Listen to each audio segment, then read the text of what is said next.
हमने अभी तक पढ़ा कि प्रोटोलाइसिस क्या होता है। प्रोटोलाइसिस में यूरिया होता है, सल्फर अमाइड होता है, जिसमें these are unable to capable these are uncapable of donating protons to the water, but they can donate protons in the liquid ammonia. उसको हम प्रोटोलाइसिस रिएक्शन बोलते हैं, जिसमें मैंने आपको फिर एसिड बेसिस रिएक्शन बताई। एसिड बेसिस रिएक्शन में एसिड और बेस दोनों होते हैं, जिसमें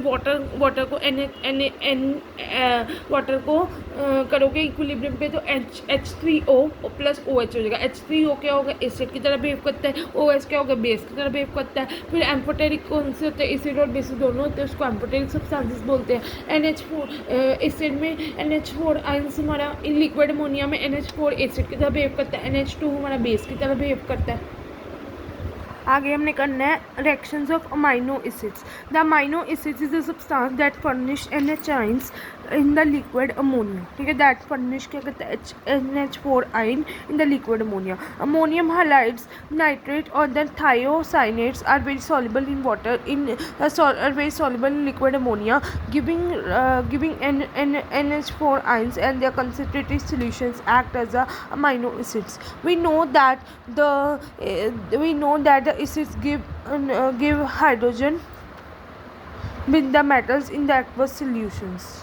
Okay. In the similar way, the amino acids ammonium salts in the liquid NH3 react with the alkali and other metals to give the hydrogen. ठीक है, देखो जब सोडियम को NH4Cl के साथ करोगे NaCl बनेगा, NH3 बनेगा प्लस वाटर बनेगा। मैग्नीशियम को NH4Cl के साथ करोगे, मैग्नीशियम Cl2 बनेगा, NH3 बनेगा प्लस वाटर बनेगा। ये देखो जब सोडियम को NH4Cl के साथ करोगे तो हमारे पास NaCl बनेगा, NH3 बनेगा प्लस H2 बनेगा। ठीक है, जब मैग्नीशियम को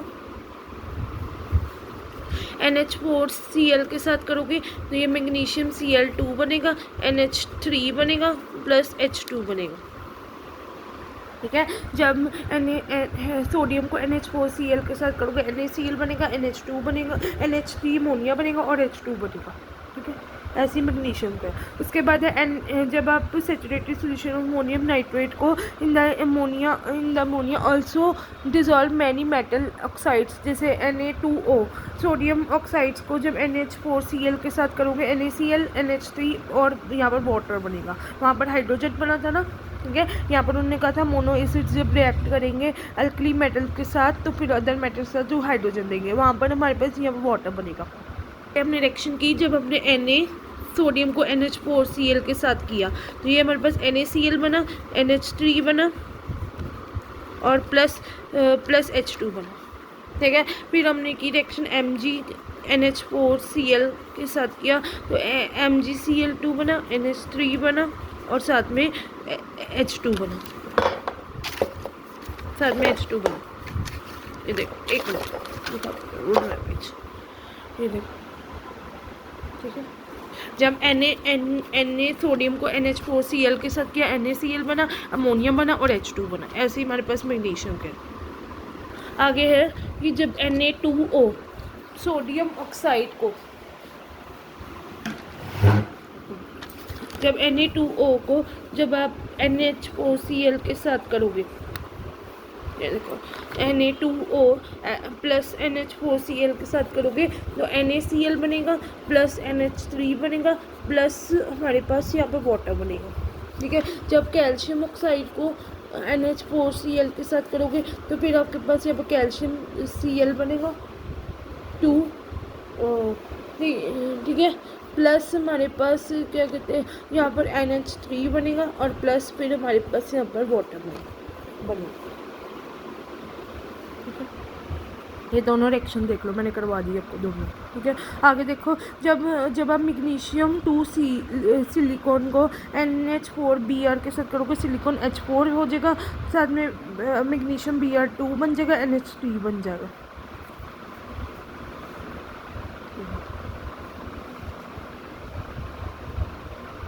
जब सिलियन को और एस्पिरिन को करोगे, जैसे अब देखो मैग्नीशियम 2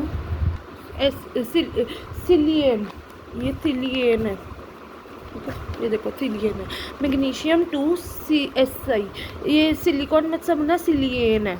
ये क्या है, SI क्या है, सिलिकेन, सिलियन, ठीक है। जब देखो बताती हूँ, वेट,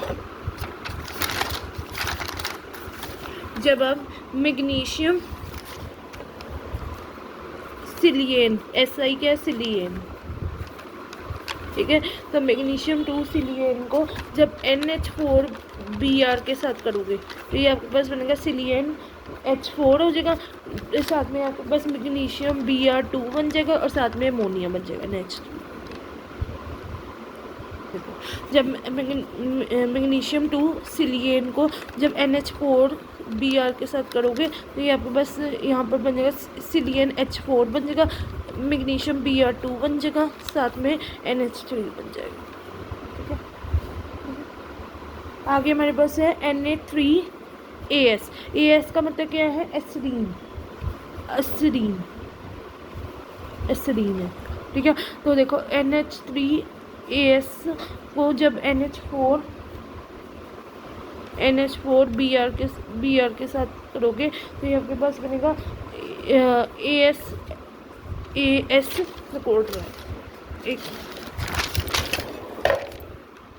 ये बनेगा ASH3, ठीक है, साथ में NaBr और साथ में अमोनिया, ठीक है, अमोनिया। ये देखो जब आप Na सोडियम को NH4Cl के साथ करोगे NaCl plus NH3 plus H2 बनेगा। मैग्नीशियम को NH4Cl के साथ करोगे मैग्नीशियम Cl2 NH3 और साथ में प्लस H2 बनेगा। फिर Na2O NH4Cl के साथ करोगे NaCl अमोनिया बनेगा प्लस वाटर बनेगा। उसके बाद मैग्नीशियम 2 सिलियन प्लस NH4Br को करोगे तो सिलियन प्लस मैग्नीशियम Br2 बनेगा, NH3 बन जाएगा, ठीक है। आगे देखो reactions of the amino basis, amino acids वो होते हैं जिसमें फर्निश NH4 आयंस करते हैं, ठीक है। यहाँ पर अमाइनो बेसिस वो होते हैं विच गिव्स, ठीक है, in which the liquid ammonia solution gives NH2 ion, ठीक है। अब देखो मैग्नीशियम मैग्नीशियम AgNO मैग्नीशियम कह रही हूँ, क्या कहते हैं AgNO3 को KNH2 के साथ करोगे KNO3 हो जाएगा, AgNH2 बन जाएगा, सिल्वर अमाइड बन जाएगा, ठीक है। AgNO3 को KNH2 के साथ करोगे KNO3 हो जाएगा, AgNO2 हो जाएगा। PbI2 को KNH2 के साथ करोगे कि PbNHKI प्लस HI हो जाएगा। IbKHNO2 को BiN ब्लूथन नाइट्रेट प्लस HI बन जाएगा। HgI2 को 6KH2 के साथ करोगे Hg3NH2 म्यूरिक nitrate KI plus NH3 बन जाएगा, ठीक है। आगे प्रेसिपिटेशन रिएक्शंस, आगे हमारे पास है complex formation reaction. Many complex formation reaction in the liquid ammonia are reported with the similar reactions occurring in the aqueous system. ठीक है, जब जिंक NH3 को KNH2 के साथ करोगे insoluble जिंक NH3 KNO3 बनेगा, ठीक है। जिंक NH2 को KNH2 को K2 जिंक NH2 बनेगा, ठीक है। फिर जिंक NH3 को NaOH के साथ करोगे तो जिंक हाइड्रोक्साइड 2 इनसॉल्युबल साथ में NaNO3 बनेगा, ठीक है। ये देखो कितनी सारी रिएक्शंस लिखी हुई हैं, पर इसमें से आप 2-3 याद कर लेना, ठीक है, ठीक है। तो इसमें उन्होंने कहा है फॉर्मेशन ऑफ कॉम्प्लेक्सेस में उन्होंने बताया हुआ है कि लिक्विड अमोनिया में which are similar in reactions occurring in the aqueous solutions, जैसे जिंक नाइट्रेट को जब आप पोटेशियम अमाइड के साथ करोगे, जिंक नाइट्रेट को जब आप पोटेशियम अमाइड के साथ करोगे तो हमारे पास इनसॉल्युबल जिंक अमाइड बनेगा, ठीक है। In ceases to dissolve with the amide due to the formation of complexes of zinc, ठीक है। आगे है हमारे पास फॉर्मेशन ऑफ अमाइनोमेट्स, ठीक है। Just as water form hydrates ammonia also form ammoniates which with many inorganic salts, ठीक है। Like in this compounds the ammonia molecules are coordinated to cation, ठीक है। इसकी एग्जांपल देखो, जैसे BF3NH3 को लोगे BF3.NH3 बन जाएगा, मतलब कटाइन की तरह एक्ट करेगा। तो यहाँ पर जैसे सिली F4 लोगे NH3 तो सिली F4 मतलब सिलियन F4 और NH2.2NH3 बन जाएगा। आगे है हमारे पास रेडॉक्स रिएक्शन। अच्छा, रेडॉक्स रिएक्शन क्या होती है? मैंने ऑक्सीडेशन रिडक्शन बताया था, जिसमें ऑक्सीडेशन रिडक्शन दोनों होती है, इसमें रेडॉक्स रिएक्शन होती है। अब रेडॉक्स रिएक्शन में क्या लिखा है? Liquid ammonia acts as an excellent medium for the redox reaction. Liquid ammonia NH3 क्या होता है? अमोनिया। लिक्विड अमोनिया कहता है एक्सीलेंट मीडियम है for the redox reaction. In the liquid ammonia the oxidizing action of the strong oxidizing agent is weaker than in the water solution. For example in the liquid ammonia, for example the NH3O in the liquid ammonia does not act as an oxidizing agent. Oxidizing agent वो होता है जो those who separate the electrons, ठीक है, कि यहाँ पर कहते हैं HNO3 does not act as a oxidizing agent. Oxidizing agent वो होता है which accept the electrons, ठीक है, ठीक है, तो यहाँ पर does not act as a oxidizing agent. KMnO4 in the liquid ammonia act as a very weak oxidizing agent. On the other hand reducing agent shows increased reactivity, ठीक है, तो alkali metal act as a very powerful reducing agent in liquid ammonia. For example like copper I Na को लोगे sodium के साथ करोगे copper plus NaI बन जाएगा, ठीक है। KMnO4 को K के साथ करोगे K2 KMnO4 हो जाएगा। सो पहले मैंने आपको ये प्रोटोलाइजेशन रिएक्शन प्रोटोलाइजेशन बारे बताया कि वो जो होता है कि certain compounds like the urea and acetamides sulphamide and which are incapable of donating protons to the water which can donate protons to the NH3 ammonia in the liquid ammonia, उसको protolysation reaction बोलते हैं। फिर मैंने ये reaction सारी करवाई, फिर acid basis reaction में करवाई कि जब वाटर को आप इक्विलिब्रियम पे करोगे NH3O प्लस OH होगा। NH3O क्या होता है? हमारे पास एक एसिड की तरह बिहेव करता है, OH एक बेस की तरह एक्ट करता है। फिर हमारे पास एसिड बेसिस रिएक्शन को एम्फोटेरिक सब्सटेंसेस बोलते हैं। ये रिएक्शन आपको समझाई।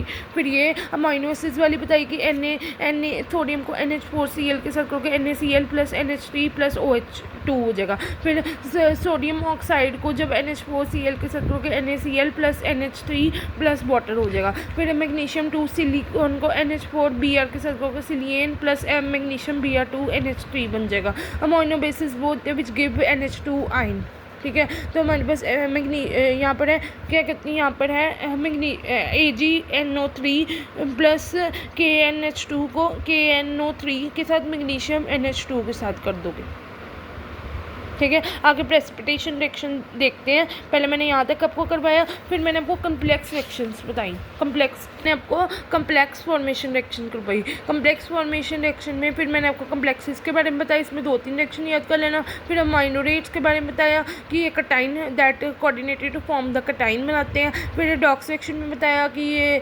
NH3 in the liquid ammonia does not act as oxidizing agent. KMnO4 in the liquid solution very weak oxidizing agent होता है। मेरा reducing agent increase the reactivity बढ़ा देते हैं लिक्विड अमोनिया में, ठीक है। तो एल्कली मेट एक वेरी स्ट्रॉन्ग रिड्यूसिंग एजेंट्स हो गए लिक्विड अमोनिया में, ये इसकी रिएक्शन है। आगे हम पढ़ते हैं। आगे है the dielectric constant of liquid ammonia is very low. It is expected to be a poor solvent for the ionic substances. कहते हैं डाइलेक्ट्रिक कांस्टेंट लो होता है लिक्विड अमोनिया में, कहते हैं डाइलेक्ट्रिक कांस्टेंट लिक्विड अमोनिया में लो होता है। Therefore it is expected to poor solvent for the ionic substances amongst the inorganic compounds all the ammonium salts nitrates thiocyanates and iodides are soluble in liquid ammonia. Oxide hydroxides carbonate phosphates sulphates and the most sulfides are insoluble, most phthalides are insoluble in liquid ammonia and the solubility among the halides is the पहले फुलीन होगा, फिर clean होगा, फिर bromine होगा, फिर iodine होगा। फुलीन कोलिन बुलीन आयोडीन, फुलीन कोलिन बुलीन ब्रोमाइड आयोडीन, ठीक है। Most of the iodine are soluble in and calcium and zinc colloids which are extremely insoluble in water and are quite insoluble in ammonia, ठीक है। organic compounds such as the halogen compounds, alcohols, ketones, esters, simple ethers, phenols, amines, nitro compounds are readily insoluble in liquid ammonia. aromatic hydrocarbons are strongly soluble. Perfects and benzenes are not soluble. Paraffins dielectric constant में उन्होंने liquid ammonia बताया कि dielectric constant का लो होता है। फिर उन्होंने बताया कि poor solvent for the ionic substances होता है। फिर उन्होंने इसमें नाइट्रेट्स, थायोनिन्स ये बताया कि सारे सॉल्युबल होते हैं, आयोडाइड्स। फिर उसके बाद ऑक्साइड्स, हाइड्रोक्साइड्स, जिसमें सल्फर उन्होंने बताया कि ये mostly sulphides insoluble in water soluble होते हैं, इनसॉल्युबल इन लिक्विड अमोनिया होते हैं। फिर उसके बाद most fluorides are insoluble in liquid ammonia बताया हुआ है। फिर उसके बाद उन्होंने इसका reactivity in the solubility among halides का बताया। फुलीन होता है, क्लोरीन होता है, ब्रोमाइड होता है, आयोडाइड होता है। फिर आयोडाइड सॉल्युबल होते हैं ज़्यादातर। Zinc chlorides extremely soluble in water होते हैं but quite insoluble in liquid ammonia. कहते हैं जो जिंक क्लोराइड्स होते हैं वो ज़्यादातर पानी में सॉल्युबल होते हैं but quite insoluble in ammonia. ठीक है। फिर ऑर्गेनिक कंपाउंड्स लाइक अल्कोहल्स हो गए, इथर हो गए, सिंपल हो गया, फिनोल्स हो गया, नाइट्रो कंपाउंड्स हो गया, सॉल्युबल इन लिक्विड अमोनिया। आगे है हमारे पास amongst the elements metals like magnesium, aluminium, zinc, calcium, ला, ई, एमएन। तो except are only slightly soluble in liquid ammonia. Alkali metals and alkaline earth light metals are highly soluble in liquid ammonia. ठीक है। फिर उन्होंने इसमें इसकी प्रॉपर्टीज़ बताई solutions of the alkali metal liquid ammonia में कि ये उन्होंने बताया कि these are the have the liquid ammonia में एबिलिटी डिजॉल्व एल्कली मेटल्स। फिर गुड इलेक्ट्रिकल कंडक्टर्स होते हैं, ब्लू कलर के होते हैं, they are blue in colour होते हैं and the colour is independent of the metal dissolve होता है या these are blue in colour. Blue in colour होते हैं and they are the colour is independent of the metal dissolve होते हैं। When the concentration of metal is increase the colour changes to bronze to shows the metallic appearance. ठीक है। Colour changes to bronze हो जाता है and metallic appearance दिखाता है। ये ब्लू कलर के होते हैं, independent of the metal dissolve होते हैं। दीज सॉल्यूशंस आर मतलब जब मेटल का कंसंट्रेशन बढ़ जाती है कलर चेंज होता है तब ब्रॉन्ज से शोज द मेटेलिक अपीयरेंस दिखाता है। सॉल्यूशंस आर कंडक्टिंग होते हैं, electrical conductors, good conductor of electricity उन्होंने बताया। स्ट्रॉन्ग रिड्यूसिंग प्रॉपर्टीज होती है। पैरामैग्नेटिक होते हैं, पैरामैग्नेटिक कैरेक्टर दिखाते हैं, decreases with increasing concentration. If the reasons are pure and dry the sodium solutions in the liquid ammonia are stable होते हैं and can be preserved for several days। ठीक है। when the alkali metals are dissolved in liquid ammonia they ionize to give metal ions होते हैं and valence electrons देते हैं। ठीक है। बाकी हम करेंगे कल। so please go through this video, like, share, subscribe my channel, please go। thanks for watching। कल हम प्रेसिपिटेशन रिएक्शन से स्टार्ट करेंगे और आगे करेंगे।